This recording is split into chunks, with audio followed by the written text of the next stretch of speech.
Hi guys, JT here, and today I'm bringing you some information on 10 games in Fanatical's Titanium collection of August 2025. To help you answer the question, should you buy it? By using the links in the description below, you'll gain access to this bundle and support the channel in the process. Before I begin, I'd like to thank you, the viewers, for watching my silly videos. I hope they're helpful. Most importantly, knowing that you're watching it means the world. Anyway, let's get into this. At number 1 we have Amanda the Adventurer 2, a first-person horror puzzler that picks up directly after the original, with Riley digging deeper into the mysteries surrounding her aunt and the cursed TV show. Instead of a quaint attic, this sequel unfolds in a dark, eerie library, an environment full of secrets, scares, and return of the creature that haunted the first game's bad endings. You explore shelves and hidden spaces, while finding VHS tapes that mimic 90s children's educational shows. At first they look silly and harmless, but Amanda's behavior quickly grows sinister, and the show's cheery facade crumbles. These tapes are not just creepy set pieces either, they drive the puzzles. One moment you're laying out a toy train track to guide it to the end, the next you're pausing a piggy bank animation at the perfect moment to grab coins. The game constantly asks you to connect what you see on tape with your surroundings. The downside is that some puzzles cross into too clever for their own good territory. The very first puzzle is notoriously cryptic and risks souring your first impression. While most challenges feel logical and satisfying, moments like this make you question if the developers overthought things. Replaying certain sections multiple times to unlock secret tapes and endings can also feel repetitive. Still, Amanda the Adventurer 2 delivers a creepy, lore-rich sequel. With unsettling VHS sequences, clever puzzles, and multiple endings to discover, it is a worthy continuation, even if a few frustrating design choices hold it back. At number 2 we have Smalland: Survive the Wilds, a survival game that immerses you in a vast, dense world where creativity and exploration are key. As a tiny character in a massive environment, you're free to carve your own path, whether through crafting powerful gear, battling creatures across diverse biomes, or building elaborate settlements. The game offers flexible difficulty options, letting you tailor the challenge to your playstyle, whether you crave intense survival or a laid-back adventure. Crafting is a highlight, with resources scattered throughout the world. Your antennae help locate materials and creatures, adding strategy to exploration. Combat starts simple, but expands with ranged weapons and strategic blocking, peaking during epic battles against giant foes. While early encounters can feel repetitive, the progression into more complex systems keeps gameplay engaging. Verticality plays a big role, with great trees serving as towering bases you can customize and transport to multiplayer servers. Managing hunger, thirst, and shelter during storms adds layers to survival, while the lore-rich story unfolds organically, rewarding curious players. Though visuals are not AAA level, the game's charm and intricate world building shine through. Without fast travel, navigation can be tedious, but mounting a bird or ladybug makes exploration more enjoyable. Smalland delivers a rich, rewarding experience that balances challenge and creativity. It may take time to master its systems, but the sense of accomplishment and discovery makes it worth the investment. If you love survival games, this one is worth your time. At number 3 we have Ship Inc., a cozy yet surprisingly strategic simulation that turns packaging boxes into pure satisfaction. You play as a warehouse worker managing shipments, money, and upgrades, and from the first order you complete, the loop hooks you in. It's not about flashy action or complex narratives. This is a game about tape, boxes, and making every delivery count. Each package feels like a little puzzle. You have to choose the right box size, arrange items so nothing breaks, and double-check fragile goods. Simple at first, but as orders ramp up, mistakes cost you cash and reputation. There is real tension when juggling supplies, taping boxes, and rushing to finish before the clock runs out. Yet, instead of feeling stressful, it hits that perfect balance of focus and fun. The real depth comes from money management. Every shipment earns profit, but expenses like rent and electricity demand careful planning. You'll constantly weigh decisions, upgrade your packing station, expand storage, or save for emergencies. Watching your scrappy little operation evolve into a slick, efficient shipping hub is endlessly rewarding. What makes Ship Inc. unique is how satisfying the moment-to-moment play feels. The sound of tape ripping, boxes thudding shut, and printers buzzing turns mundane tasks into serotonin. Combined with a warm art style, it is easy to lose hours zoning into its rhythm. If you love small victories, organizing things just right, or chill sims with hidden depth, Ship Inc. belongs in your library. It proves even overlooked tasks can feel like triumphs. At number 4 we have Sable, a visually stunning indie adventure game. The game's unique art style, inspired by comic book artist Mobius, creates a breathtaking open-world exploration experience that is both immersive and captivating. Players take on the role of Sable, a young girl on a journey of self-discovery in a mysterious desert world. The game is about exploration, with players free to roam around the vast and beautiful world, discovering secrets and meeting different characters along the way. One of the most notable features of Sable is its music. The atmospheric and ethereal soundtrack fits perfectly with the game's visuals, creating a sense of wonder and tranquility that immerses players in the game's world. The game's mechanics are simple, with players using a glider to traverse the open world and completing quests for different characters. The gliding mechanics are smooth and responsive, making traversal a joy. There's a strong emphasis on puzzle solving, with players using their wits and abilities to solve various challenges scattered throughout the world. The story is minimalistic, with players piecing together the narrative through the different characters that they meet and the world around them. The focus is on the experience of exploration and the emotions it evokes, rather than a traditional narrative structure. One of the game's minor drawbacks is that it can feel somewhat repetitive at times, with players completing similar quests and challenges throughout the game. The open world can also feel somewhat sparse with a lack of variety in the environment and areas to explore. Sable is a relatively short game, with a main story that can be completed in around 8 to 10 hours. However, replayability comes from its open world and the ability to discover new secrets and areas each time players revisit the game. In conclusion, Sable is an impressive indie adventure game that is sure to captivate players with its breathtaking visuals, immersive music, and sense of wonder. If you're a fan of exploration games or are looking for a game that evokes a sense of tranquility and wonder, Sable is definitely worth checking out. At number 5 we have Journey to the Savage Planet, a game that offers a humorous and engaging adventure developed by Typhoon Studios, led by ex-Ubisoft veterans. The game presents a unique blend of survival, Metroidvania, and shooter elements, with comedic storytelling. The game sets players on a colorful and distant planet, tasking them with scanning life forms and gathering resources while collaborating with a co-op partner.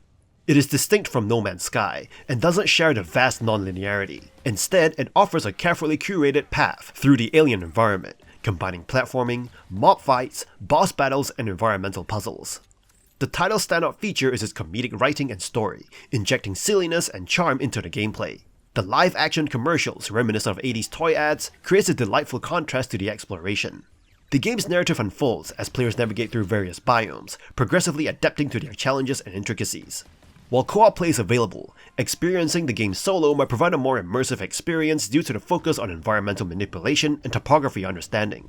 The game's balance between aggressive lifestyle, quirky fauna, and bizarre landscapes contribute to its allure. Overall, Journey to the Savage Planet is praised for its blend of genres, its humorous writing, and its ability to create a fresh and surprising gameplay experience. The game's comedic and well-curated gameplay mechanics make it a noteworthy addition to the genre, even if co-op play doesn't significantly enhance the experience. At number 6 we have Long Gone Days, a narrative-driven RPG that blends turn-based combat with heavy themes of war, morality, and language barriers. You follow Rourke, a sniper raised in the underground military state known as the Corps.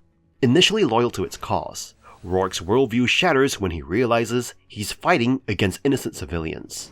This sets him on a journey of redemption, escaping the Corps and grappling with the consequences of his past. The game presents a compelling anti-war narrative, but often rushes through its most impactful moments. While it explores weighty themes, it does not always delve deep enough to make them truly resonate. The inclusion of real-world languages adds realism, but language barriers serve as minor obstacles, rather than meaningful storytelling devices.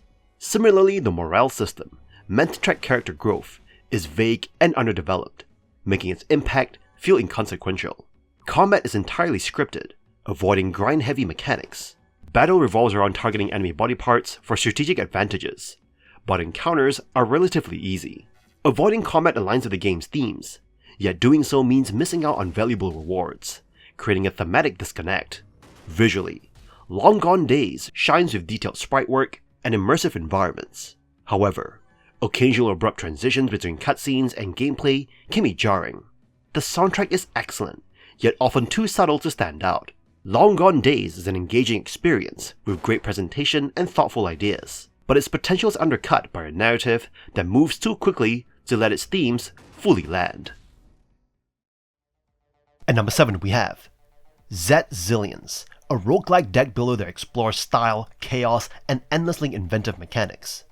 You step into the role of the Chaos Commander, leading the planet ship Baby Violence and its eccentric crew, snarky Captain Foamgun, mad scientist Doc, and quirky diplomat Ziggy. While you're searching for a new home for humanity, you quickly realize you're not exactly the good guys. Instead, you're blowing up planets, firing synthetic humans as cannon fodder, and trying to survive while a cosmic deity named Thanatos hunts you down. Gameplay blends deck building with some of the wildest mechanics you've seen. Your cards are split into trash, synthetic humans, and junk, space debris. Trash can shield, stagger foes, or be fused with junk to create meatballs. Yes, meatballs that deal direct damage. Just a little bit of a reminder, trash are synthetic humans and junk are space debris. So you get the point.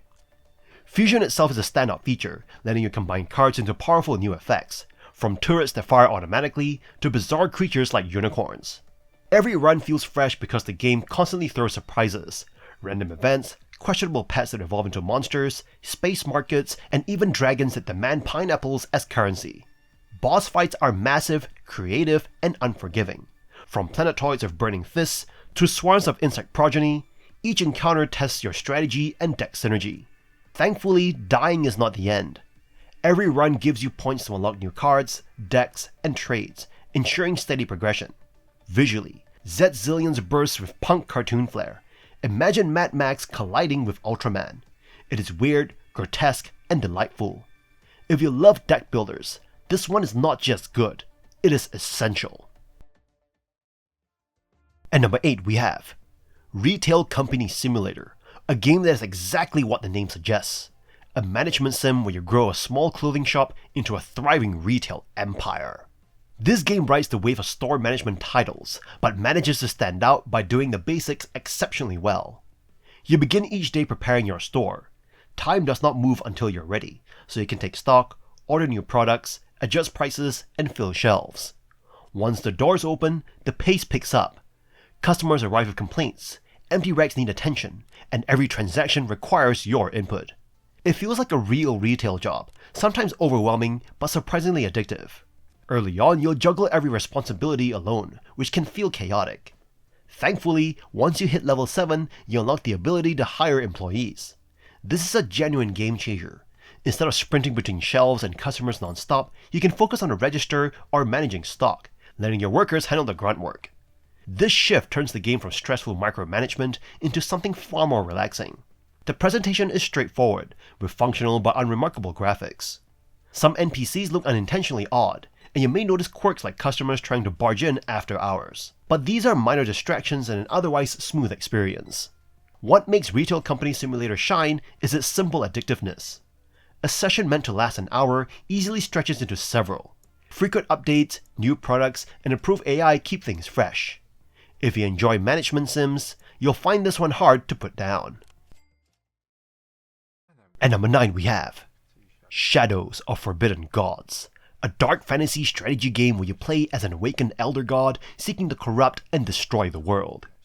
Instead of saving kingdoms, you orchestrate their downfall through subtle influence, manipulation, and terrifying powers. It is a refreshing twist that lets you embrace being the villain. You begin by choosing from 6 unique gods, each with drastically different playstyles. Whether you spread madness as the Laughing King, manipulate greed as Mammon, or command swarms as the Hive Mind, each option provides distinct paths to victory. Your agents act as your tools, infiltrating cities, corrupting rulers, and planting seeds of chaos. Unlike traditional 4-acts or grand strategy titles, you do not directly control armies. Instead, you set events in motion, and watch the world unravel around your influence. What makes the game so compelling is how alive the world feels. Heroes act independently, rulers pursue their own ambitions, and factions rise or fall based on choices you have influenced. You will watch as orc hordes march, cults overtake villages, or empires crumble under corruption, all consequences of your schemes. No 2 games play the same, as small decisions ripple into dramatic outcomes. The presentation is basic, but the depth of mechanics more than makes up for it. If you expect flashy graphics or action-heavy gameplay, this may not be for you, but if you enjoy deep strategy, emergent storytelling, and the thrill of ending civilization in style, Shadows of Forbidden Gods delivers brilliantly. And number 10 we have Railbound, a charming puzzle game where you guide train carriages onto the back of an engine in the correct order using limited track pieces. This game offers a cozy, clever experience across more than 150 puzzles, with plenty of variety to keep you engaged. You start small, with simple puzzles that act as a tutorial, introducing you to loops, barriers, and switches. As you progress, new mechanics such as teleporting tunnels and passenger platforms appear, steadily increasing the challenge. Each world builds carefully on what you've learned, ensuring you always feel prepared for the next test. By the time you reach multi-carriage puzzles, you'll find yourself grinning as clever solutions click into place. What makes Railbound unique is its presentation. The pastel visuals and cel-shaded style create a warm, inviting atmosphere, reminiscent of Dorfromantik. The ambient soundtrack adds to the relaxing mood, while the intuitive controls, whether a mouse, keyboard, or controller, make experimentation easy and enjoyable. That said, some later puzzles can feel a little too abstract or overwhelming. The core levels move quickly, sometimes before ideas have been fully explored. Many of the best puzzles are tucked away in optional side paths, which can break the game's flow. Thankfully, the optional hint system is excellent, offering just enough nudges without handing you the solution. With its cozy art, smart design, and satisfying puzzles, Railbound is an absolute delight. If you enjoy clever problem solving in a relaxing package, this is one train journey you'll want to take. And that's all for this bundle. This bundle is honestly stacked.